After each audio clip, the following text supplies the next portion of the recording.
이 자식이 제 딸을 파멸시키려 했습니다. 스포트라이트가 쏟아지는 대형 컨벤셔널 무대 위에서 저는 마이크를 잡고 200여 명의 투자자들을 바라보며 소리쳤어요. 여러분이 돈을 맡기려는 이 남자는 여러 사람의 인생을 속여온 남자입니다. 무대 아래 한 구석에 앉아있던 민재욱의 얼굴이 순간 새하얗게 변했어요. 5억을 훔치고 내 딸을 빚더미에 앉혀서 파멸시키려던 악마를 지금 여러분께 보여드리겠습니다. 전날 법무 검토를 마친 녹음 문서를 행사팀 타임라인에 올려뒀어요. 제가 들고 있던 서류 봉투에서 문서들을 꺼내기 시작했어요. 대형 스크린에 하나씩 떠오르는 충격적인 증거들. 신랑 측 부모님 출연료는 이따 정산하겠습니다. 갑자기 울려 퍼진 녹음된 목소리. 민재욱의 목소리였어요. 위조, 인정. 제가 했습니다. 이번에는 다른 녹음 파일이 재생됐어요. 장내가 술렁이기 시작했어요. 투자자들의 웅성거리는 소리가 점점 커졌어요. 민재욱이 소리쳤지만 이미 늦었어요. 아니야, 이건 조작이야. 후원사 대표가 무대에 올라 마이크를 잡았어요. 계약 파기와 형사고발을 즉시 진행하겠습니다. 박수가 터져 나왔어요. 하지만 그 박수 소리 속에서 저는 조용히 중얼거렸어요. 늙은 아버지의 직감이 틀리지 않았다는 걸 보여주겠어. 그런데 이 모든 일이 일어나기까지는 정말 긴 이야기가 있습니다. 불과 2달 전만 해도 저는 아무것도 몰랐거든요. 그저 딸이 좋은 사람을 만나 결혼한다는 소식에 마음이 따뜻했을 뿐이었어요. 제 이름은 한도윤. 올해 66입니다. 아내를 떠나보낸 지 10년. 딸 가온이 하나뿐인 가족이에요. 젊은 시절부터 재활용업을 해서 작은 사업체를 운영하며 살아왔는데 서류며 계약서 보는 일만큼은 누구보다 꼼꼼한 편입니다. 매일 아침 6시에 일어나 사업장에 나가서 고철이며 폐지 분류하는 일을 하다 보니 자연스럽게 각종 서류를 접할 기회가 많았어요. 계약서 한 장 한 장이 모두 돈과 직결되는 일이라 문구 하나라도 놓치면 손해를 보거든요. 그래서인지 딸 가온이는 어려서부터 아빠는 숫자에 밝다고 자랑스러워했습니다. 실제로 가온이 대학 등록금부터 시작해서 생활비, 용돈까지 모두 제가 꼼꼼하게 관리해왔거든요. 가온이는 올해 29, 대학에서 마케팅을 전공하고 지금은 중견 광고회사에서 일하고 있습니다. 성격도 착하고 똑똑해서 주변에서 모두 예뻐하는 딸이죠. 그 가온이가 6개월 전부터 민재욱이라는 남자를 만나기 시작했어요. 가온이가 밝게 말했어요. 아빠, 정말 좋은 사람 만났어. 처음 소개받았을 때부터 가온이는 정말 행복해했습니다. 민재욱은 32, 잘 나가는 스타트업에서 이사를 맡고 있다고 했고 한 번 만났을 때도 정중하고 예의 바른 청년이라고 생각했습니다. 키도 크고 외모도 준수했어요. 말도 조리 있게 잘했고 제게도 항상 존댓말을 쓰며 예의를 지켰죠. 딸이 좋아하는 이유를 충분히 알 수 있었습니다. 그날도 평범한 비 오는 저녁이었어요. 사무실에서 돌아와 젖은 구두를 벗으며 집에 들어서는데 평소 같으면 밝게 인사하던 가온이가 소파에 창백한 얼굴로 앉아 있더라고요. 가온이가 조심스럽게 말했어요. 아빠, 목소리부터 뭔가 달랐어요. 평소 밝고 활기찬 목소리가 아니라 조심스럽고 떨리는 목소리였거든요. 제가 물어봤어요. 왜 그래? 몸이 안 좋아? 아니야. 그게 아니라. 가온이가 한참을 머뭇거리더니 갑자기 말했어요. 아빠, 나 혼인신고 먼저 했어. 순간 머리가 띵했습니다. 뭐, 혼인신고를? 재욱, 오빠랑. 벌써 법적으로는 부부가 됐어. 제가 알고 있던 계획과는 완전히 달랐어요. 분명히 2달 뒤에 결혼식을 올리고 그 전에 상견례도 하고 차근차근 준비하기로 했었거든요. 왜 갑자기? 결혼식도 아직인데. 가온이가 조심스럽게 설명했어요. 재욱 오빠가 회사 일 때문에 급하게 처리해야 한다고 했어. 주식 옵션이랑 보험 문제로.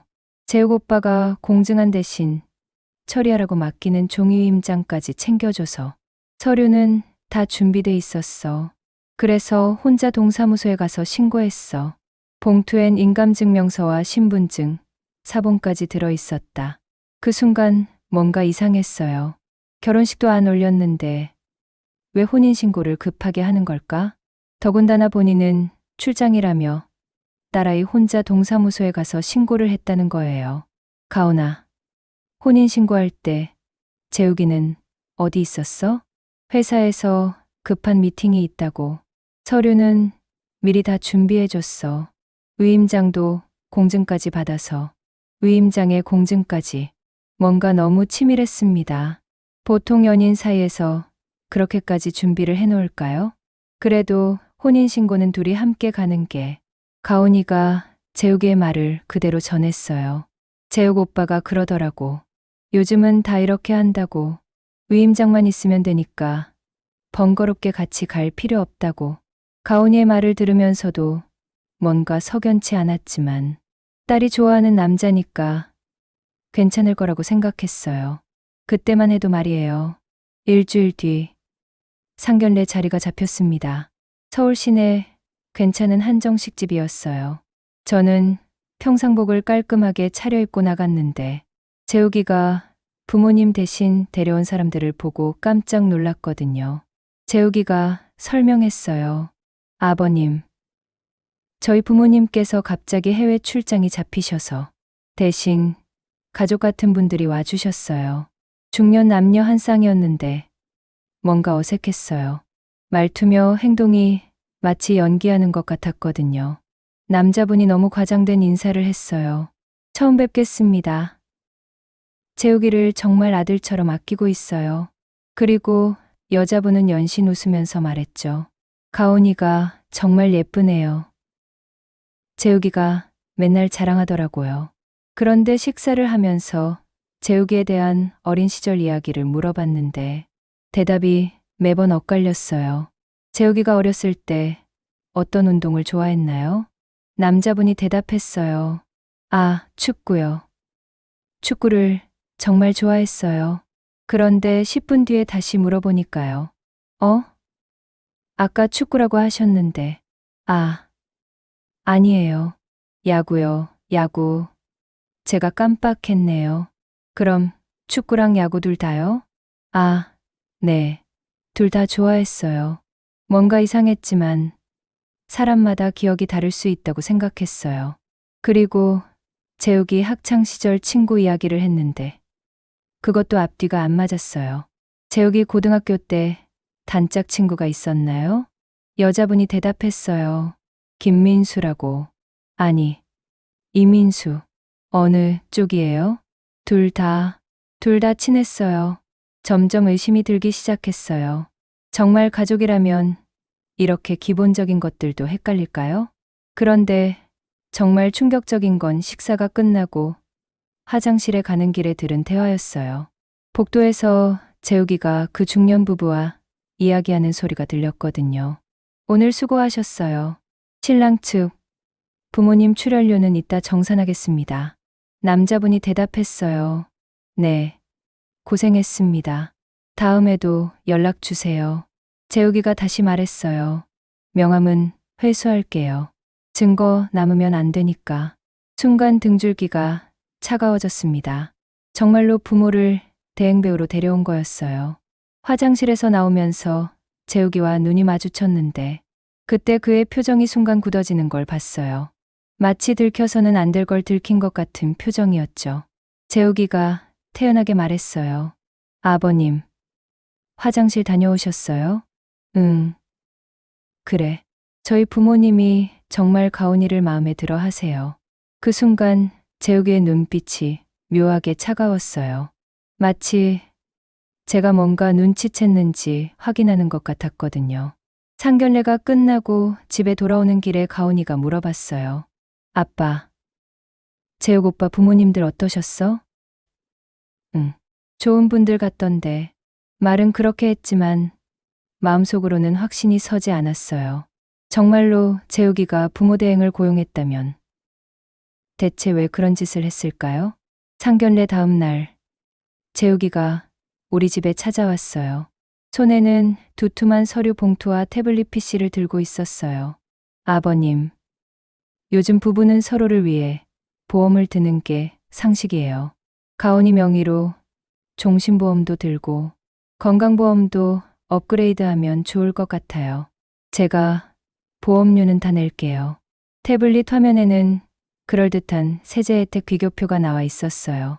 신혼부부 보험료 공제니, 배우자 명의 가입 시 세금, 혜택이니 하는 내용들이죠. 보세요. 이렇게 하면 연간 200만 원 정도 세금을 절약할 수 있어요. 세금 덜 낸다는 표세제 비교표였지만 보험금 받는 사람 수익자라는 민재욱이 적혀 있었다. 얼핏 들으면 좋은 말 같았어요. 하지만 30년 넘게 각종 계약서를 봐온 제 눈에는 뭔가 이상했거든요. 그런데 수익자가 왜 재욱 씨로 되어 있지?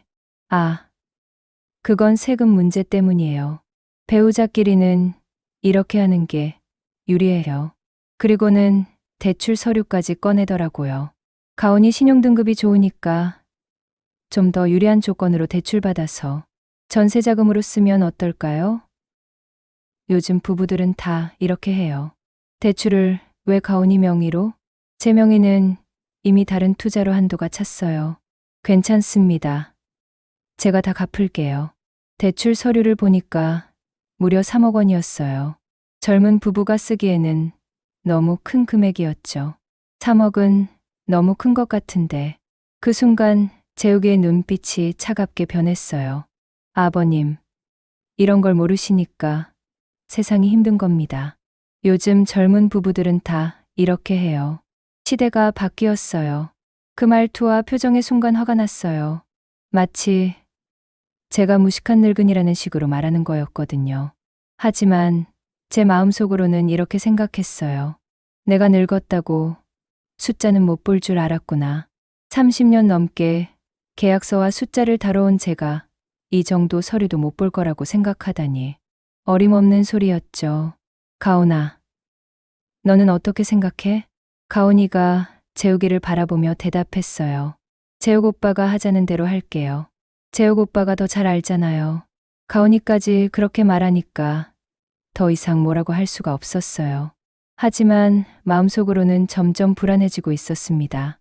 재욱이가 돌아간 후 저는 그가 가져온 서류들을 다시 찬찬히 살펴봤어요.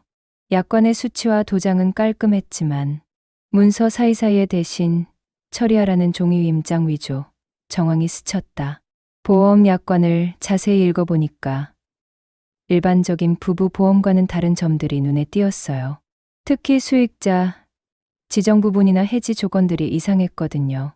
그리고 대출 서류에서는 더 충격적인 걸 발견했어요. 담보 설정 부분에 가온이 이름으로 된 다른 자산들까지 포함되어 있었거든요. 명예 사용 의심이 드는 항목들이 이어졌다. 이상하다. 이건 단순한 전세자금 대출이 아니야. 그날 밤 잠이 오지 않았어요. 뭔가 크게 잘못되고 있다는 직감이 들었거든요. 하지만 구체적으로 뭐가 잘못되었는지는 아직 확실하지 않았어요. 그리고 무엇보다 가온이가 재욱이를 너무 믿고 있다는 게 문제였어요. 제가 뭔가 지적하면 아빠는 옛날 사람이라서 요즘 일을 모른다고 할까봐 걱정됐거든요. 다음 날 아침 재활용품 분류를 하면서도 계속 그 생각뿐이었어요. 정말 재욱이가 그런 사람일까? 겉으로는 정중하고 예의 바른 것 같은데 어째서 부모 대행을 썼을까요? 그리고 왜 이렇게 급하게 보험과 대출을 진행하려고 할까요? 점심시간에 오랜 친구인 장해철에게 전화를 걸었어요. 해철이는 30년 동안 형사로 일했다가 작년에 은퇴한 친구거든요. 해철아, 나야. 오, 도윤이. 웬일이야? 좀 이상한 일이 있어서. 시간 되면 만날 수 있어? 그래. 저녁에 만나자. 그날 저녁 해철이와 만나서 상황을 설명했어요. 상견례 때들은 출연료 이야기부터 시작해서 보험과 대출 이야기까지 모두 말했죠. 해철이는 제 이야기를 듣더니 심각한 표정을 지었어요. 도윤아, 이거 냄새가 나는데? 그치? 나도 그런 느낌이야. 일단 그 남자에 대해서 좀 알아봐야겠어. 이름이 민재욱이라고 했지?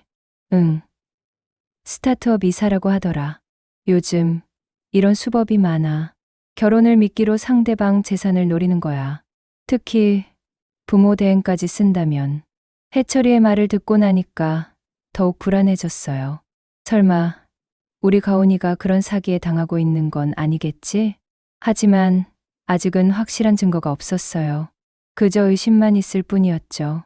집에 돌아와서 가온이를 보니까 여전히 행복해 보였어요. 재욱이와 전화 통화를 하면서 웃고 있었거든요. 내가 괜한 걱정을 하는 건가? 하지만 마음 한구석에서는 계속 불안한 느낌이 들었어요. 해철이와 만난 지 사흘 뒤, 제 휴대폰에 급한 전화가 걸려왔습니다. 30년 형사 생활을 한 해철이가 이렇게 다급하게 말하는 건 처음 들어봤어요. 도윤아, 큰일이야. 지금 당장 만나자. 전화로는 말할 수 없다며 카페에서 만나자고 했습니다. 해철이의 목소리에서 심상치 않은 긴장감이 느껴졌어요. 1시간 뒤, 동네 카페에서 만난 해철이의 표정은 어느 때보다 심각했습니다. 그가 건넨 A사 용지 몇 장을 보는 순간 온몸에 소름이 돋았어요. 민재욱 가명 추정 과거 이력조회 결과 첫 페이지부터 충격적이었습니다. 재욱이의 진짜 이름이 민재욱이 아니라 김상철이라는 것. 5년 전에 개명했다는 사실부터 시작해서 더욱 끔찍한 내용들이 이어졌어요. 다음 페이지에는 피해자 목록이 정리되어 있었습니다. 2021년 박민아라는 29세 여성과 혼인신고 후 이혼하면서 보험금 2억을 편취했고 2023년에는 최수진이라는 26세 여성을 약혼 후 대출금 3억을 사기쳐서 현재 민사소송 중이라는 내용이었어요. 손이 덜덜 떨렸습니다. 우리 가온이도 이 목록에 오를 뻔했다는 생각에 아찔했거든요. 해철이는 세 번째 페이지를 넘기며 더욱 소름 끼치는 분석 결과를 보여줬어요. 피해자들의 공통점이 너무나 명확했습니다. 모두 20대 후반 직장 여성이었고 부모가 없거나 가족관계가 단순했어요. 신용등급이 우수하고 안정적인 직장을 가지고 있었으며 결혼 전에 혼인신고를 먼저 진행했다는 점까지 일치했습니다. 마지막 항목이 가장 소름 끼쳤어요. 모두 가족과의 관계가 나빠진 후 피해를 당했음이라고 적혀 있었거든요. 해철이는 이 남자가 의도적으로 가족들과 이간질을 시켜서 고립시킨 다음 털어먹는 수법을 쓴다고 설명했습니다. 가족들이 반대하면 사랑을 방해한다. 행복을 빼앗는다는 식으로 세뇌시켜서 가족과의 연을 끊게 만드는 거였어요. 우리 집 상황도 딱 맞아떨어졌습니다. 가온이와 저 둘뿐인 가족 구조, 가온이의 뛰어난 신용등급, 그리고 최근 들어 점점 벌어지고 있는 부녀 간의 갈등까지 재욱이가 얼마나 치밀하게 타깃을 골라왔는지 알 수 있었어요. 집에 돌아가는 길, 머릿속이 복잡했습니다. 어떻게 가온이에게 이 사실을 말해야 할지, 과연 믿어줄지 확신이 서지 않았거든요.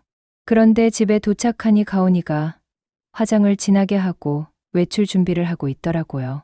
재욱이가 저녁을 먹자고 했다며 중요한 얘기가 있다고 했다는 가온이의 말에 불안감이 더욱 커졌어요.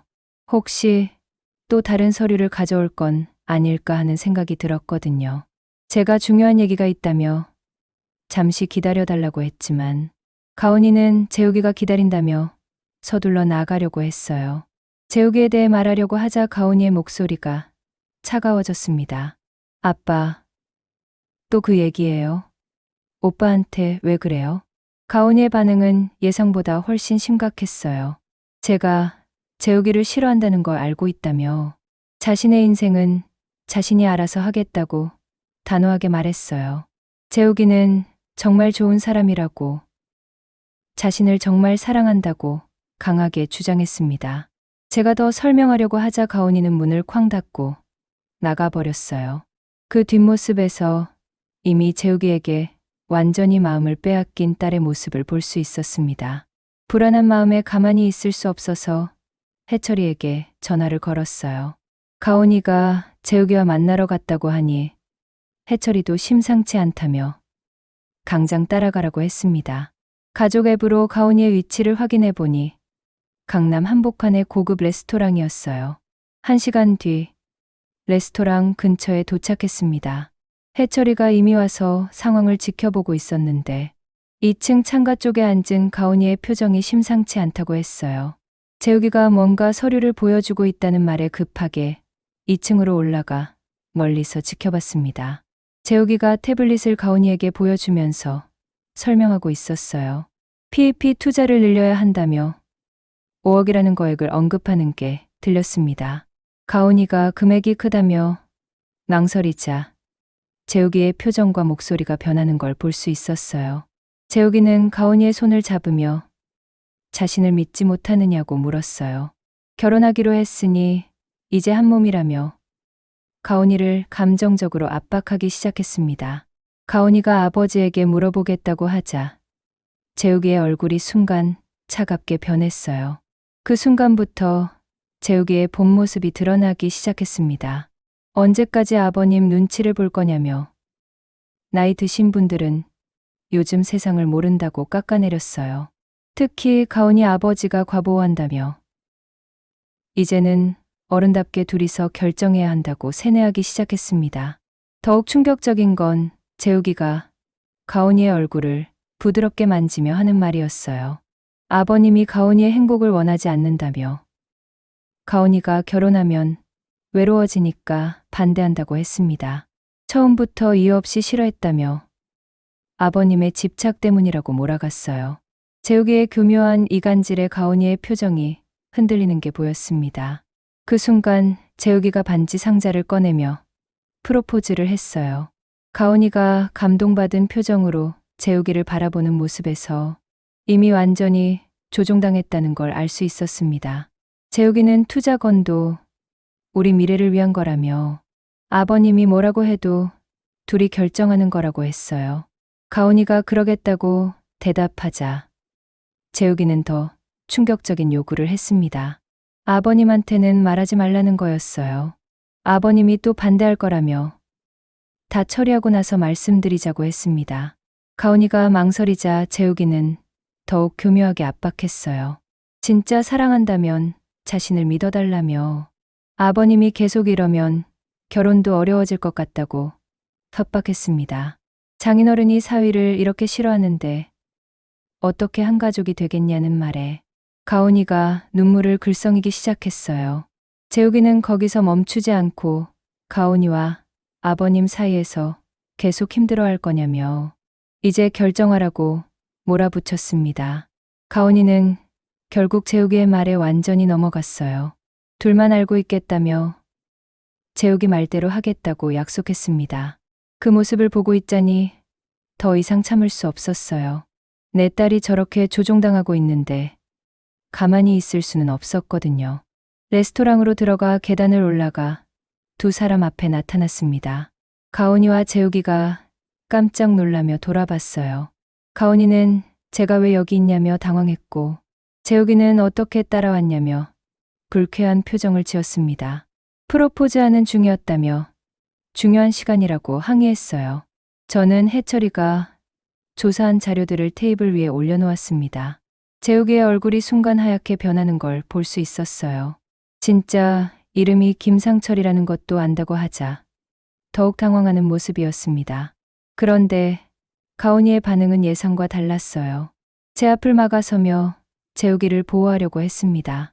프로포즈하는 중이었다며 왜 이러냐고 소리쳤어요.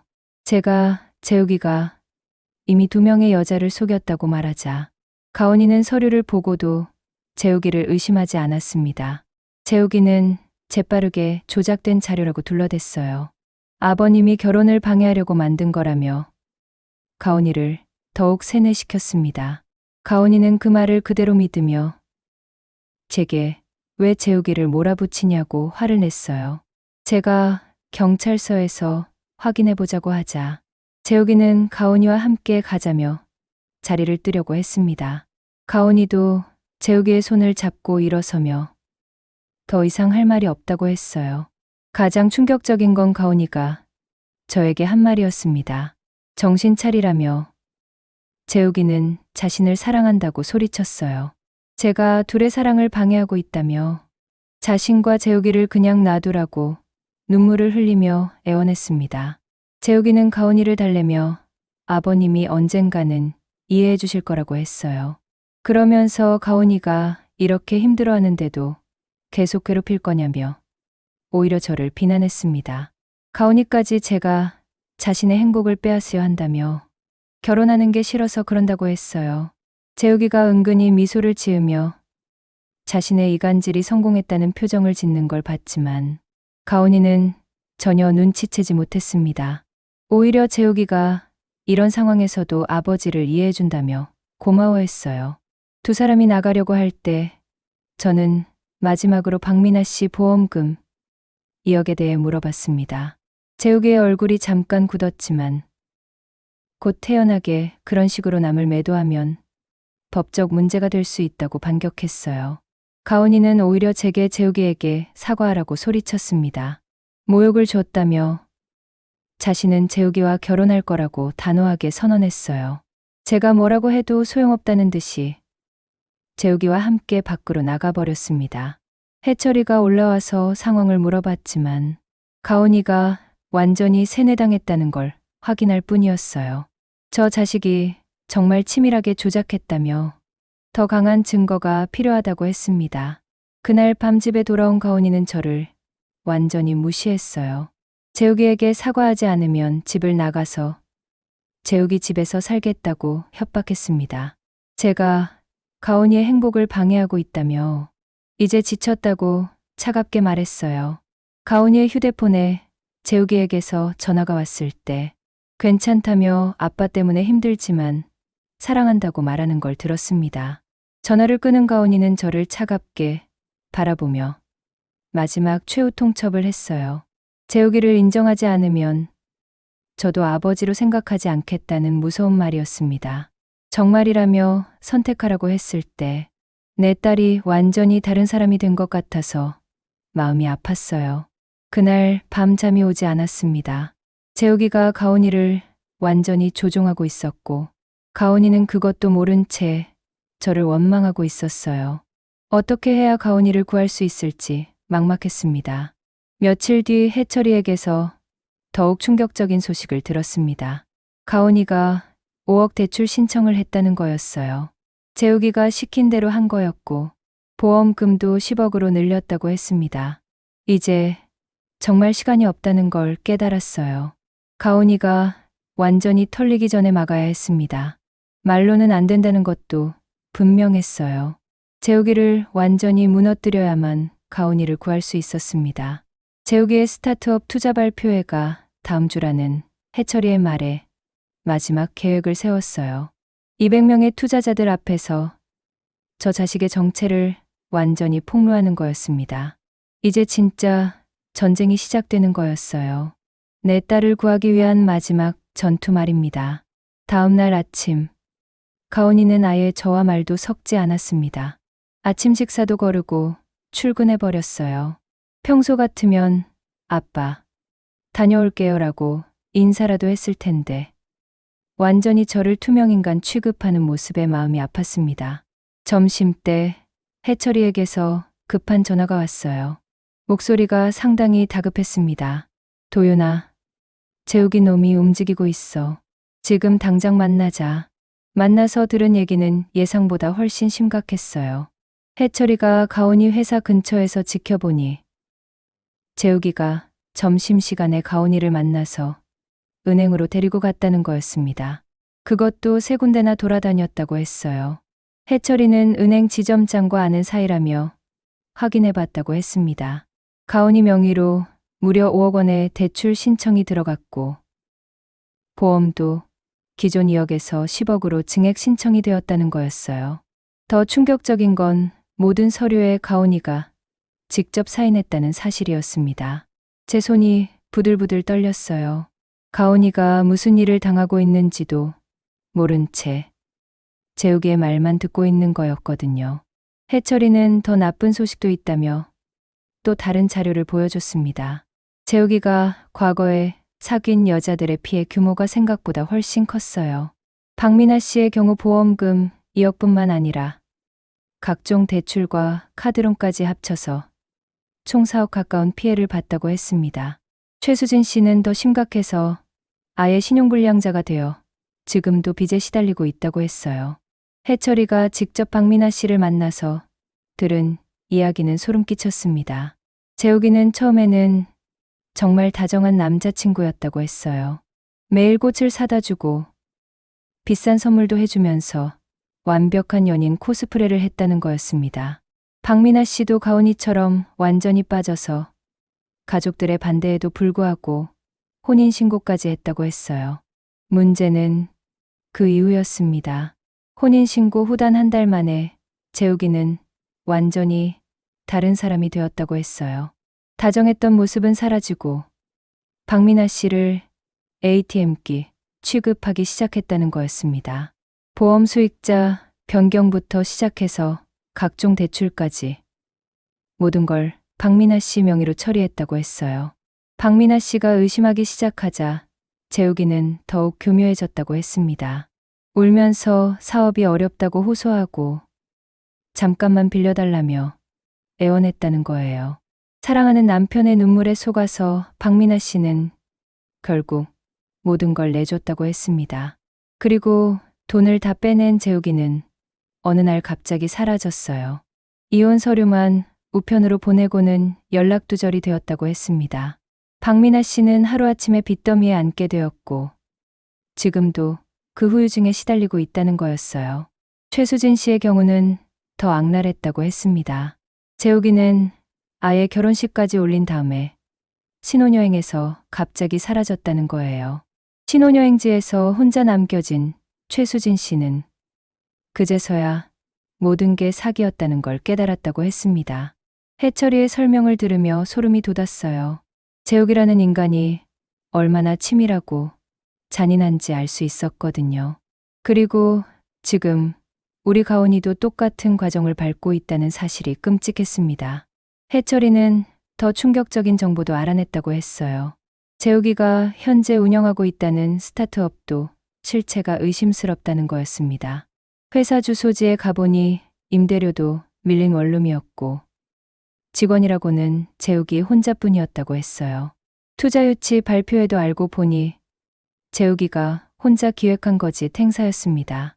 실제 투자자들이 올 거라고 광고했지만 대부분 가짜 명단이었다고 해철이가 확인했어요. 진짜 목적은 자신의 신뢰도를 높여서 더 큰 사기를 치기 위한 수단이었던 거였습니다. 그 순간 깨달았어요. 재욱이가 가온이에게 프로포즈한 것도 5억 대출과 10억 보험을 진행하는 것도 모두 투자 발표회와 연결되어 있다는 걸 말이에요. 발표회에서 성공한 사업가, 이미지를 만든 다음 가온이의 돈을 모두 빼돌리고 사라질 계획이었던 거였습니다. 해철이는 시간이 얼마 남지 않았다며 서둘러야 한다고 했어요. 가온이의 대출과 보험이 승인되면 재욱이가 언제든 돈을 빼갈 수 있게 된다는 거였습니다. 그리고 그때가 되면 가온이도 다른 피해자들처럼 빚더미에 앉게 될 거라고 했어요. 오후에 가온이 회사로 전화를 걸어봤지만 통화 중이라며 받지 않았어요. 문자를 보내도 읽지 않았습니다. 재욱이와 함께 있을 거라는 생각에 더욱 불안해졌어요. 저녁 무렵 가온이가 집에 돌아왔는데 표정이 이상했어요. 뭔가 들뜬 것 같으면서도 어색한 미소를 짓고 있었습니다. 손에는 고급 쇼핑백을 들고 있었어요. 가온아, 그게 뭐야? 아, 이거요? 오빠가 선물해 주신 거예요. 쇼핑백을 보니 명품 브랜드였어요. 가격이 수백만 원은 좋게 나갈 만한 가방이었습니다. 재욱이가 어떻게 그런 비싼 선물을 할 수 있는지 의심스러웠어요.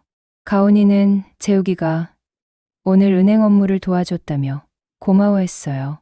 복잡한 서류들을 알아서 정리해줘서 편했다고 했습니다. 무엇보다 재욱이가 자신을 위해 이렇게 신경 써준다는 게 감동적이라고 했어요. 제가 어떤 서류냐고 물어보자 가온이는 대출이랑 보험 관련 서류라고 대답했어요. 재욱이가 설명해준 대로 신혼집 마련을 위한 거라며 모든 게 합법적이고 안전하다고 강조했습니다. 가온아, 5억이라는 돈이 어떤 돈인지 알아? 아빠는 또 그런 식으로 말씀하시네요. 오빠가 다 계획해 주신 거예요. 가온이의 반응을 보니 재욱이가 얼마나 교묘하게 세뇌시켰는지 알 수 있었어요. 큰 돈이라는 개념 자체를 희석시켜버린 거였습니다. 신혼집 마련이니 미래 투자니 하는 그럴듯한 명분으로 포장해서 말이에요. 가온이는 오히려 제가 걱정하는 게 이상하다는 표정이었어요. 재욱이는 스타트업 이사로 성공한 사람이니까 돈 관리도 잘할 거라며 자신보다 훨씬 경험이 많다고 믿고 있었습니다. 그날 밤 가온이가 잠든 후 저는 가온이 방을 조심스럽게 들여다봤어요. 침대 옆 테이블에 놓인 서류들을 확인해보고 싶었거든요. 다행히 가온이가 깊게 잠들어 있어서 서류를 살펴볼 수 있었습니다. 서류들을 보는 순간 온몸에 소름이 돋았어요. 대출 서류에는 가온이가 모르는 조건들이 숨어 있었습니다. 표면적으로는 주택담보대출이라고 되어 있었지만 세부 조항을 보니 재욱이가 언제든 인출할 수 있도록 되어 있었어요. 보험 서류는 더 충격적이었습니다. 수익자가 재욱이로 되어 있는 건 당연하고 해지 조건이나 변경 조건들이 모두 재욱이에게 유리하게 되어 있었어요. 가온이는 보험료만 내고 실제 혜택은 재욱이가 다 가져가는 구조였습니다. 가장 무서운 건 별도 계약서였어요. 가온이가 재욱이에게 모든 재산 관리를 위임한다는 내용이었습니다. 결혼 전이라서 법적 효력은 제한적이겠지만 도덕적 압박을 가하기에는 충분한 문서였어요. 다음 날 아침 해철이에게 급히 연락해서 서류 내용을 알려줬어요. 해철이도 심각하다며 당장 변호사와 상담을 받아보라고 했습니다. 그리고 가온이에게 사실을 알리는 것도 더 이상 미룰 수 없다고 했어요. 하지만 문제는 가온이었습니다. 아침부터 재욱이와 통화하며 즐거워하고 있었어요. 오늘 저녁에 만나서 마지막 서류 정리를 한다며 신이 나 있었습니다. 가온아, 아빠가 정말 중요한 얘기가 있어. 아빠, 아침부터 무슨 얘기예요? 저 회사 늦어요. 재욱이가 너를 속이고 있어. 어젯밤에 서류들을 봤는데. 아빠, 또 그 얘기예요? 정말 지겨워요. 가온이의 반응은 예상대로였어요. 제 말을 아예 듣지 않으려고 했습니다. 오히려 제가 재욱이의 개인 서류를 몰래 봤다며 화를 냈어요. 아빠, 그건 불법이에요. 오빠 사생활 침해하는 거라고요. 가온아, 이건 사생활이 아니라 사기야. 사기라니요? 오빠가 저한테 뭘 사기쳤다고요? 가온이는 재욱이를 완전히 신뢰하고 있었어요. 제가 뭘 말해도 재욱이를 변호했습니다. 오히려 제가 편견을 가지고 재욱이를 의심한다며 실망스럽다고 했어요. 결국 가온이는 화를 내며 집을 나가버렸어요. 출근하면서 오늘부터는 재욱이 집에서 지낼 수도 있다고 으름장을 놓았습니다. 제가 계속 재욱이를 괴롭히면 정말 집을 나가겠다는 협박이었어요. 점심때 해철이와 만나서 대책을 의논했어요. 가온이가 완전히 재욱이 편에 서 있는 상황에서 어떻게 해야 할지 막막했습니다. 도윤아, 이제 우리가 직접 나서야겠어. 직접. 투자 발표회에서 재욱이를 완전히 무너뜨리는 거야. 가온이도 인정할 수밖에 없을 만한 확실한 증거를 공개하는 거지. 해철이는 이미 계획을 세워뒀다고 했어요. 투자 발표회장에 박민아 씨와 최수진 씨를 데려와서 직접 증언하게 하고 재욱이의 과거 사기 행각을 낱낱이 폭로하는 거였습니다. 해철이가 조사한 바로는 투자 발표회에 실제로 참석할 투자자들도 몇 명 있다고 했어요. 이들 앞에서 재욱이의 정체가 밝혀지면 재욱이는 더 이상 버틸 수 없을 거라고 했습니다. 그리고 도윤아, 너도 직접 무대에 올라가야 해. 내가 가온이 아버지로서 재욱이가 어떤 짓을 했는지 증언하는 거야. 그래야 가온이도 정신을 차릴 거야. 해철이의 계획은 치밀했어요. 투자 발표의 주최 측에 재욱이의 사기 행각을 미리 알려서 발표를 중단시키고 그 자리에서 모든 진실을 공개하는 거였습니다. 하지만 시간이 문제였어요. 투자 발표회는 이틀 뒤였고 그 전에 가온이가 재욱이와 함께 마지막 서류 처리를 한다고 했거든요. 만약 그때 모든 게 완료되면 재욱이가 돈을 빼돌리고 사라질 수도 있었습니다. 그날 저녁 가온이는 약속대로 재욱이를 만나러 나갔어요. 아무리 말려도 듣지 않았습니다. 오히려 제가 방해하면 정말 집을 나가겠다며 협박했어요. 불안한 마음에 해철이와 함께 몰래 따라갔습니다. 이번에는 강남의 한 호텔 라운지였어요. 멀리서 지켜보니 재욱이가 두툼한 서류 봉투를 가지고 와 있었습니다. 재욱이는 가온이에게 마지막 서류라며 사인을 요구했어요. 가온이가 망설이는 모습을 보이자 재욱이는 또다시 감정적으로 압박하기 시작했습니다. 곧 결혼할 사이인데 왜 의심하느냐며 신뢰하지 못하는 거냐고 따졌어요. 가온이는 결국 재욱이의 압박에 못 이겨 서류에 사인했습니다. 그 순간 재욱이의 표정에 승리의 미소가 스쳤어요. 마치 사냥감을 완전히 손에 넣었다는 듯한 표정이었습니다. 더 충격적인 건 그 이유였어요. 서류 사인이 끝나자 재욱이의 태도가 확연히 달라졌습니다. 다정했던 모습은 사라지고 차가워졌어요. 가온이가 뭔가 이상하다며 물어보자 재욱이는 피곤하다며 일찍 헤어지자고 했습니다. 가온이가 실망한 표정을 짓자 재욱이는 오히려 짜증을 냈어요. 투자 발표회 준비로 바쁘다며 이해해달라고 차갑게 말했습니다. 평소 같으면 가온이를 집까지 데려다 줬을 텐데 그날은 혼자 가라고 했어요. 가온이가 혼자 택시를 타고 집으로 돌아오는 모습을 보니 마음이 아팠어요. 뭔가 이상하다는 걸 느끼고 있는 것 같았지만 아직도 재욱이를 의심하지는 못하고 있었습니다. 집에 들어온 가온이는 평소보다 조용했어요. 재욱이와 무슨 일이 있었냐고 물어봐도 아무것도 아니라며 방으로 들어가 버렸습니다. 하지만 방에서 훌쩍거리는 소리가 들렸어요. 다음 날 아침, 가온이는 더욱 침울해 보였어요. 재욱이에게서 연락이 오지 않았나 봤습니다. 평소 같으면 아침마다 전화가 왔는데 그날은 조용했어요. 점심때쯤 되어서야 재욱이에게서 짧은 문자가 왔어요. 투자 발표회 준비로 바쁘니까 이틀 후에 보자는 내용이었습니다. 가온이는 그 문자를 보며 뭔가 서운해했지만 재욱이를 이해하려고 노력하고 있었어요. 저는 그 모습을 보며 확신했어요. 재욱이가 이미 목적을 달성했으니까 가온이에 대한 관심이 떨어진 거라는 걸 말이에요. 이제 투자 발표회에서 마지막 연기를 하고 나면 사라질 계획이었을 겁니다. 해철이와 최종 계획을 점검했어요. 투자 발표회 당일 재욱이의 발표가 시작되면 우리가 무대에 올라가서 모든 진실을 폭로하기로 했습니다.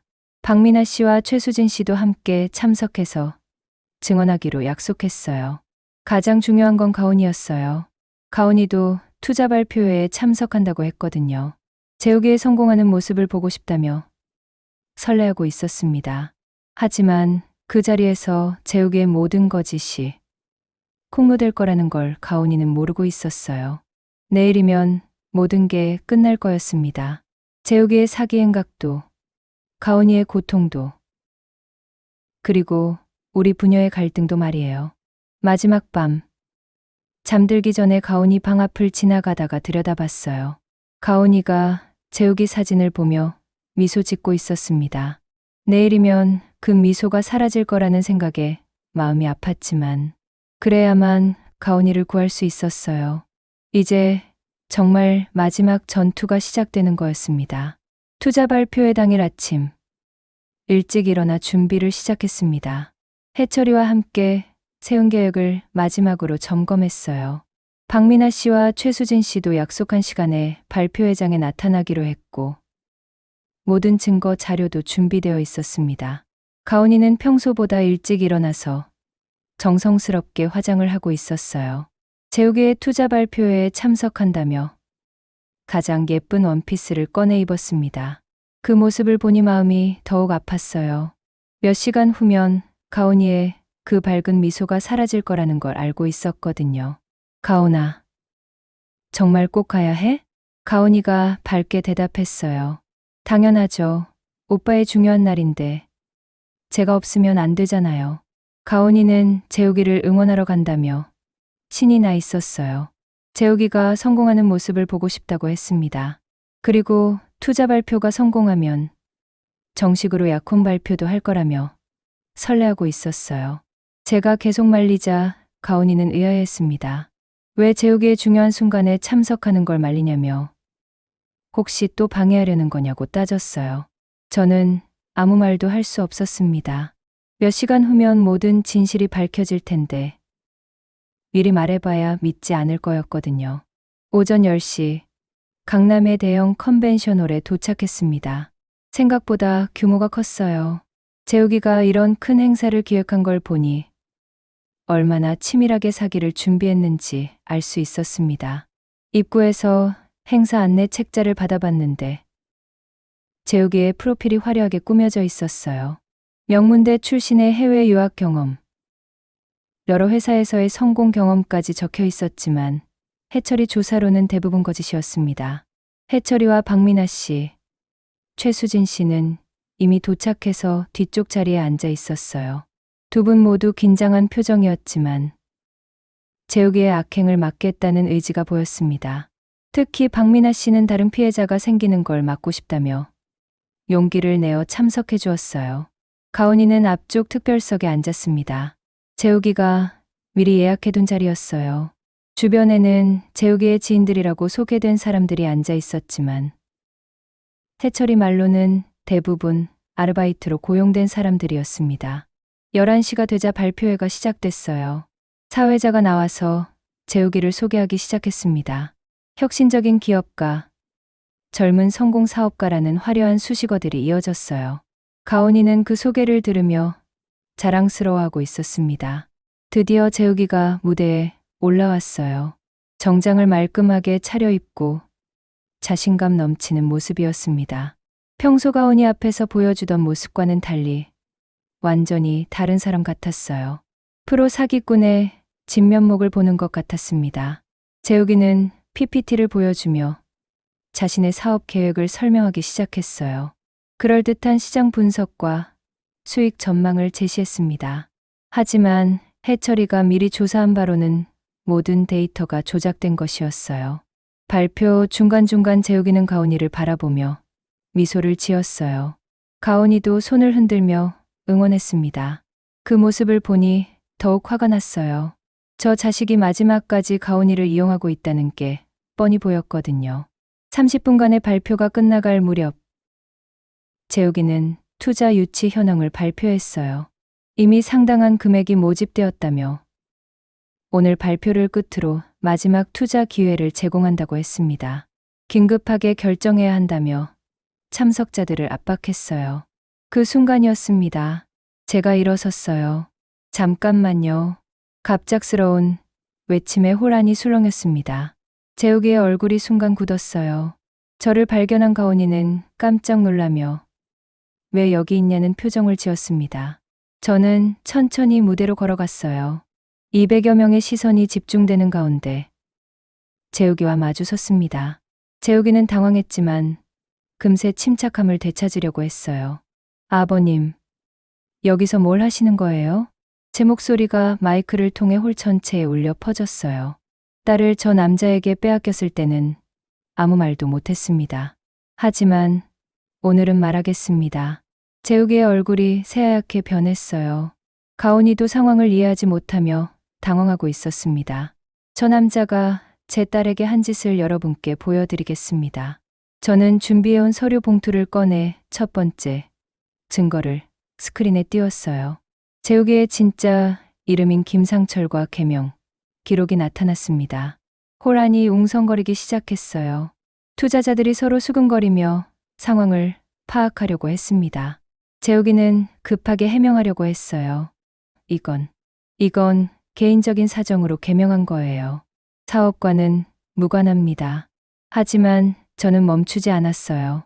두 번째, 증거를 공개했습니다.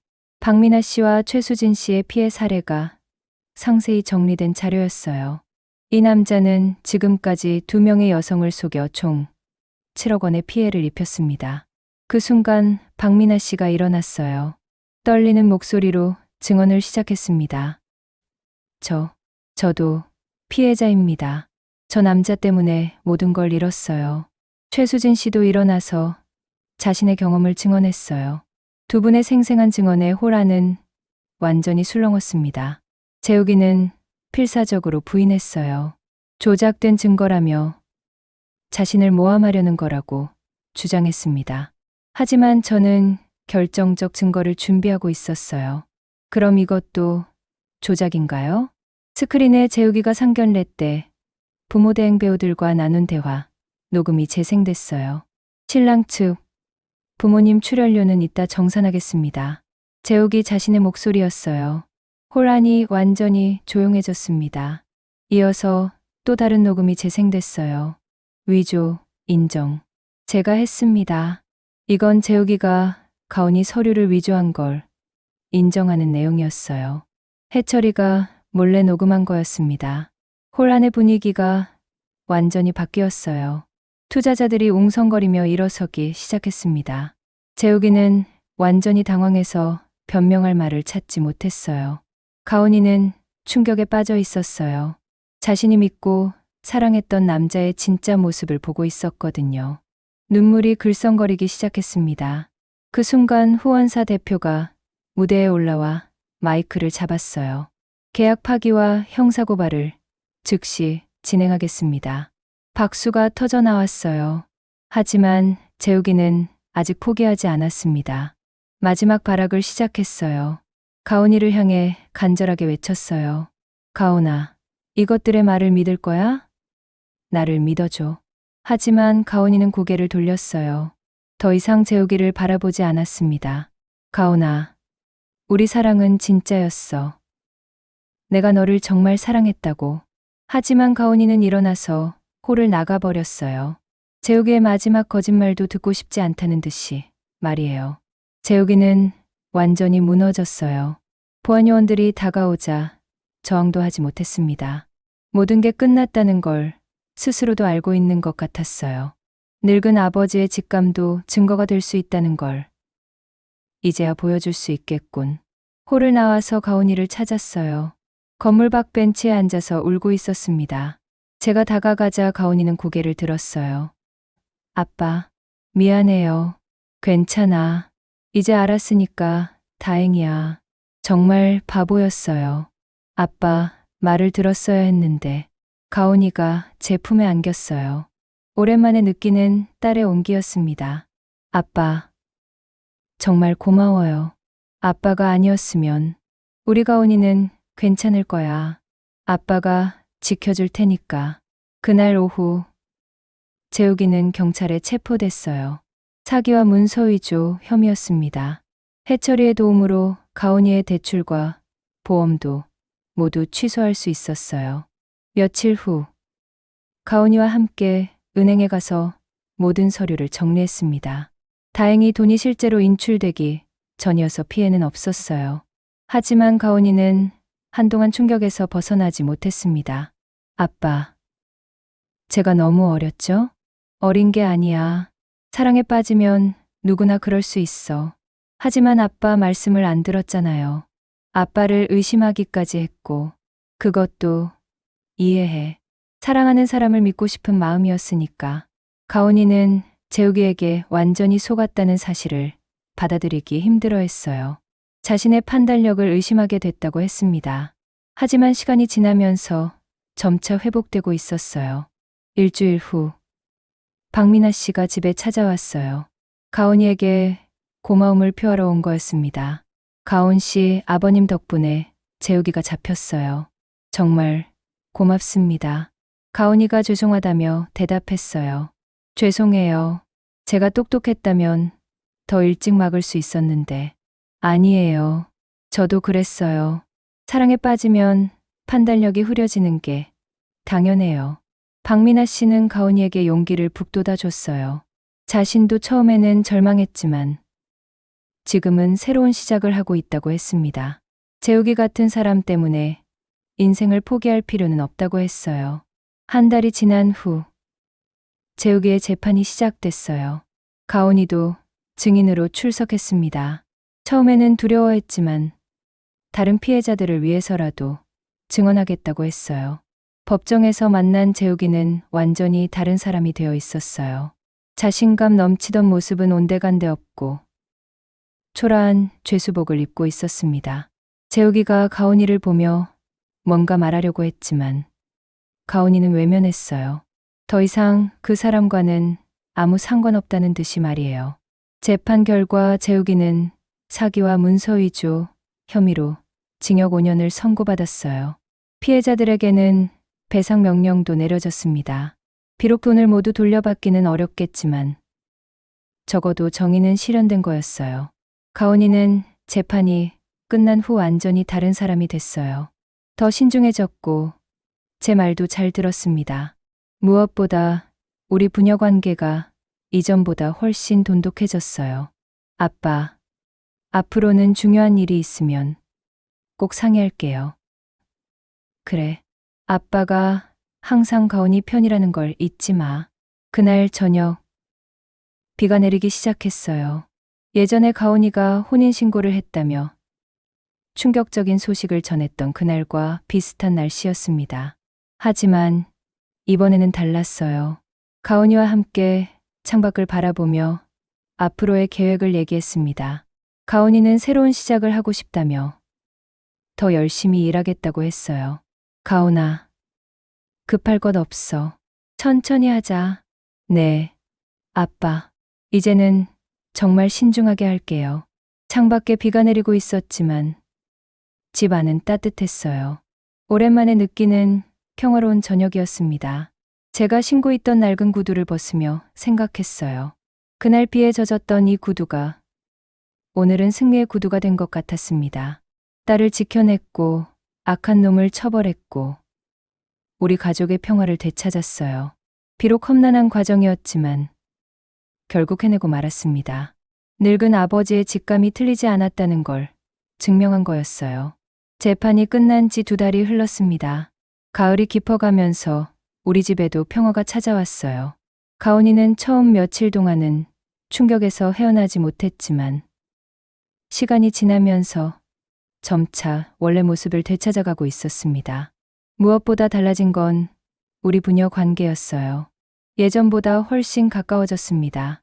가온이는 하루 있었던 일들을 자세히 얘기해 주었고 작은 일이라도 제게 상의하는 습관이 생겼어요. 재욱이 사건을 겪으면서 가족의 소중함을 깨달은 것 같았습니다. 어느 토요일 오후 가온이가 제게 찾아왔어요. 평소보다 진지한 표정이었습니다. 아빠, 제가 회사를 그만두고 싶어요. 갑자기 왜? 무슨 일 있어? 아니에요. 그냥 새로운 시작을 하고 싶어요. 가온이는 그동안 많은 생각을 했다고 했어요. 재욱이 사건을 겪으면서 자신이 얼마나 순진했는지, 세상을 얼마나 모르고 살았는지 깨달았다고 했습니다. 이제는 더 단단한 사람이 되고 싶다며 새로운 도전을 해보고 싶다고 했어요. 무슨 일을 하고 싶은데?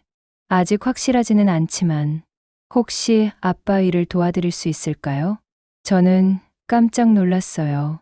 가온이가 제 재활용업을 도와주겠다고 한 적은 한 번도 없었거든요. 오히려 힘들고 더러운 일이라고 생각했었는데 갑자기 웬일인지 궁금했습니다. 가온이는 재욱이 사건을 겪으면서 아버지의 일이 얼마나 가치 있는 일인지 깨달았다고 했어요. 30년 넘게 성실하게 일하시면서 저를 키워주신 거라며 이제는 자신이 아버지를 도울 차례라고 했습니다. 가온아, 고마운 마음은 알겠지만 이 일이 쉽지 않아. 알아요. 하지만 해보고 싶어요. 아빠처럼 성실하게 일하는 법을 배우고 싶어요. 가온이의 진심이 느껴졌어요. 재욱이 때문에 상처받았지만 그 경험을 통해 더 성장한 것 같았습니다. 무엇보다 저와 함께 일하고 싶다는 마음이 감동적이었어요. 그날부터 가온이가 제 일을 도와주기 시작했습니다. 처음에는 서투른 부분이 많았지만 배우려는 의지가 강했어요. 고철 분류부터 시작해서 서류 정리까지 하나하나 배워나갔습니다. 특히 가온이는 컴퓨터를 잘 다뤄서 사업 관리에 큰 도움이 됐어요. 제가 손으로 적던 장부들을 컴퓨터로 정리해주고 더 효율적인 시스템을 만들어줬습니다. 덕분에 일이 훨씬 수월해졌어요. 한 달 정도 지나자 가온이는 완전히 달라져 있었어요. 예전에 나약했던 모습은 사라지고 훨씬 당당하고 자신감 있는 모습으로 변해 있었습니다. 무엇보다 일하는 기쁨을 알게 된 것 같았어요. 아빠, 이 일이 이렇게 보람 있는 줄 몰랐어요. 그래? 어떤 게 보람 있어? 버려진 걸 다시 쓸 수 있게 만드는 거요. 마치 새 생명을 주는 것 같아요. 가온이의 말을 듣고 뿌듯했어요. 제가 평생 해온 일의 가치를 딸이 알아준다는 게 감동적이었거든요. 그동안 단순한 노동이라고 생각했는데 가온이는 환경을 지키는 중요한 일이라고 말해줬어요. 어느 날 오후 해철이가 사무실에 찾아왔어요. 요즘 가온이가 어떻게 지내는지 궁금하다며 들른 거였습니다. 가온이 많이 달라졌네. 완전히 다른 사람 같아. 그러게, 이렇게 씩씩해질 줄 몰랐어. 역시 아버지, 딸이야. 힘든 일을 겪고 나니까 더 강해진 거지. 해철이는 재욱이 소식도 전해줬어요. 교도소에서 모범수로 지내고 있다고 했습니다. 하지만 가온이는 그 얘기에 별다른 반응을 보이지 않았어요. 이미 완전히 잊어버린 과거가 된 것 같았습니다. 그런데 도윤아, 혹시 가온이 새로운 사람 만날 생각은 없나? 아직은 아닌 것 같아. 시간이 필요하겠지. 가온이는 아직 연애나 결혼에 대한 얘기를 꺼내지 않았어요. 재욱이 때문에 상처를 많이 받아서 시간이 더 필요할 것 같았습니다. 저도 급하게 재촉하지 않았어요. 가온이가 충분히 회복될 때까지 기다려주고 싶었거든요. 가을이 지나고 겨울이 왔어요. 첫눈이 내리던 날, 가온이와 함께 저녁을 먹으며 대화를 나눴습니다. 아빠, 제가 정말 바보였죠? 또 그런 얘기야? 이제 그만해. 하지만 정말 그래요. 아빠 말씀을 안 듣고 아빠를 의심하기까지 했잖아요. 저는 가온이의 손을 잡았어요. 아직도 자책하고 있는 딸이 안쓰러웠습니다. 가온아, 그때는 사랑에 빠져 있었으니까 그럴 수 있어. 아빠도 젊었을 때 그랬어. 아빠도요? 당연하지. 내 엄마랑 처음 만났을 때도 주변에서 뭘 말해도 안 들렸어. 가온이가 처음으로 밝게 웃었어요. 요즘 들어 웃는 일이 많아졌지만 이렇게 진심으로 웃는 건 오랜만이었습니다. 그럼 엄마는 재욱이 같은 사람이 아니었으니까 다행이네요. 내 엄마는 정말 좋은 사람이었어. 가온이도 엄마 닮아서 착해. 그날 밤, 가온이와 함께 어머니 얘기를 많이 했어요. 가온이가 어렸을 때 어머니와의 추억들, 어머니가 가온이를 얼마나 사랑했는지에 대한 얘기들 말이에요. 가온이는 그 얘기들을 들으며 많이 위로받는 것 같았습니다. 연말이 다가왔어요. 사업장도 한 해를 정리할 시기였습니다. 가온이가 도와준 덕분에 올해는 예년보다 훨씬 좋은 성과를 낼 수 있었어요. 무엇보다 가온이와 함께 일할 수 있어서 행복했습니다. 연말 회식 자리에서 사업장 직원들이 가온이를 칭찬해 줬어요. 처음에는 어색해했지만 금세 적응해서 일을 잘한다고 했습니다. 가온이는 그 말을 듣고 정말 기뻐했어요. 한 직원이 말했어요. 사장님, 따님이 정말 잘하세요. 컴퓨터로 관리하니까 일이 훨씬 편해졌어요. 다른 직원도 맞장구 쳤어요. 그러게요. 따님 덕분에 우리도 일하기 좋아졌어요. 가온이는 쑥스러워하면서도 뿌듯해했어요. 자신의 일이 다른 사람들에게 도움이 된다는 걸 실감하고 있는 것 같았습니다. 새해가 밝았어요. 가온이와 함께 해돋이를 보러 갔습니다.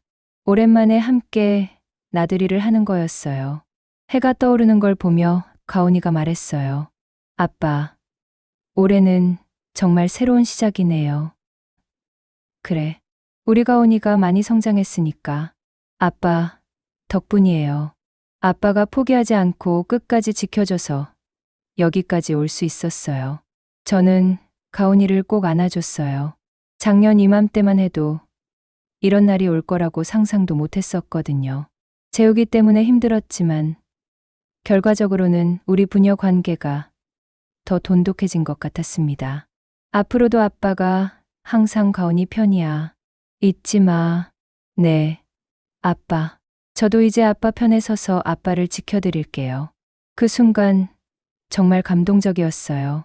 딸이 이제 저를 지켜주겠다고 하다니 언제 이렇게 컸나 싶으면서도 자랑스러웠습니다. 봄이 왔어요. 벚꽃이 피기 시작하던 어느 날, 가온이가 저에게 깜짝 소식을 전해줬어요. 아빠, 저 새로운 사람 만났어요. 정말. 어떤 사람인데? 회사 거래처에서 일하시는 분이에요.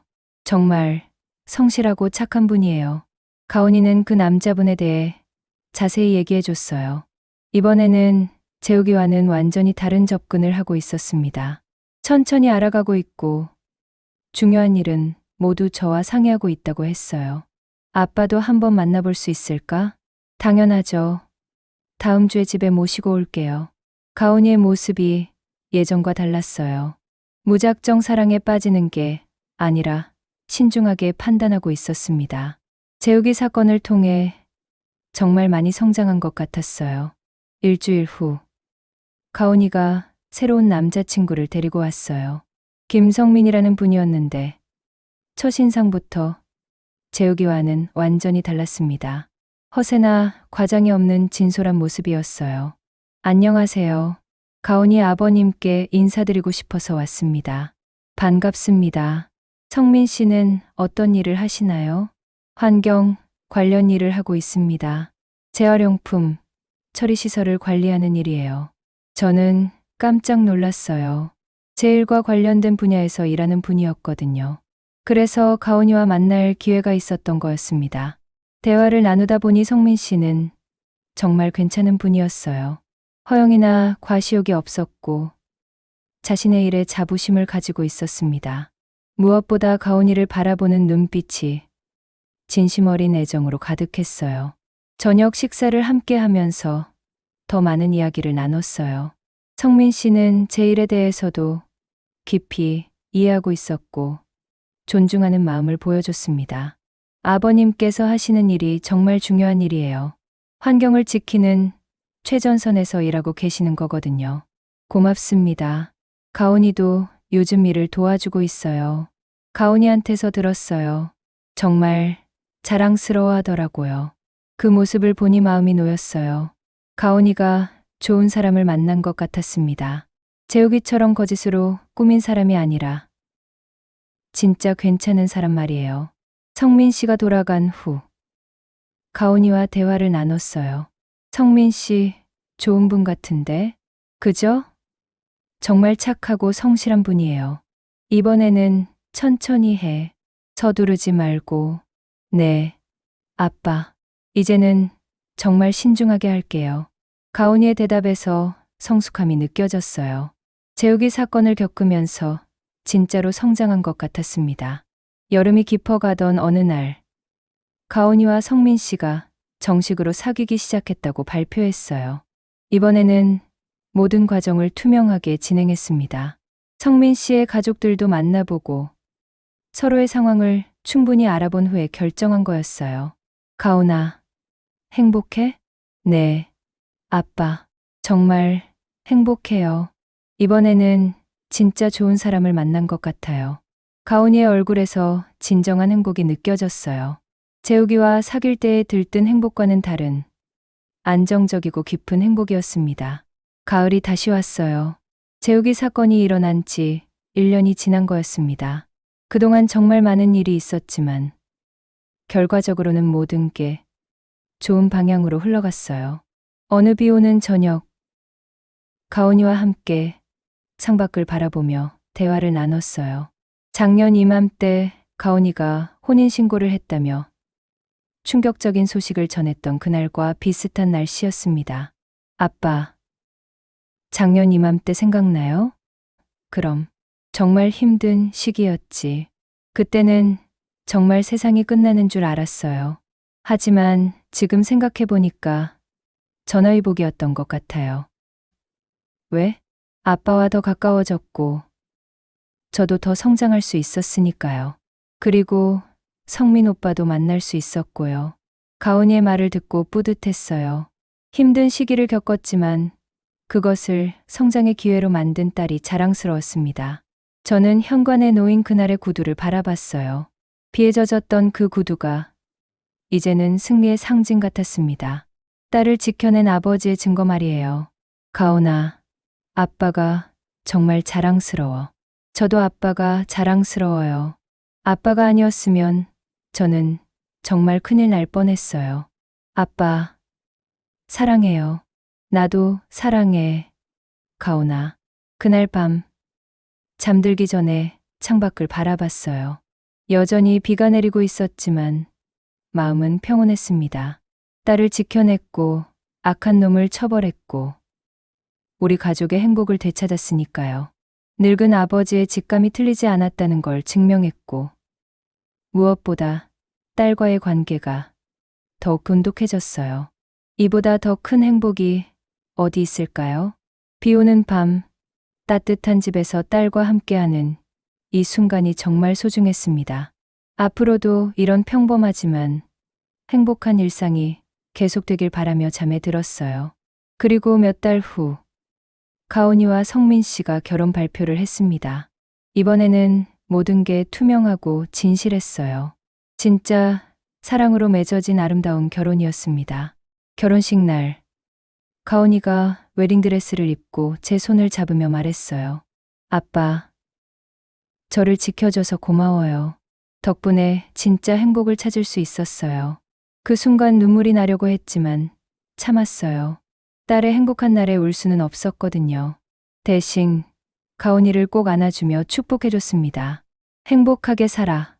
가온아, 아빠가 항상 응원할게. 지금도 가온이는 성민 씨와 행복하게 살고 있어요. 저도 사업장에서 성실하게 일하며 평범하지만 충실한 일상을 보내고 있습니다. 가끔 그때 일을 떠올리면 정말 아찔했다는 생각이 들어요. 만약 제가 포기했다면, 직감을 무시했다면 어떻게 됐을까요? 생각만 해도 끔찍합니다. 하지만 결국 해내고 말았어요. 늙은 아버지의 사랑이 딸을 지켜낸 거였습니다.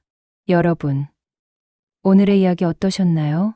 재미있으셨다면 구독과 좋아요 버튼으로 응원해 주시고 이 이야기가 더 많은 분들께 전해질 수 있도록 주변에 공유해 주세요. 그리고 어디에서 이 이야기를 들어주셨는지 댓글로 남겨주시면 감사한 마음으로 한 분 한 분께 인사드릴게요. 저희 작은 채널까지 와주셔서 끝까지 들어주셔서 정말 감사합니다. 오늘도 건강하고 행복한 하루 되세요.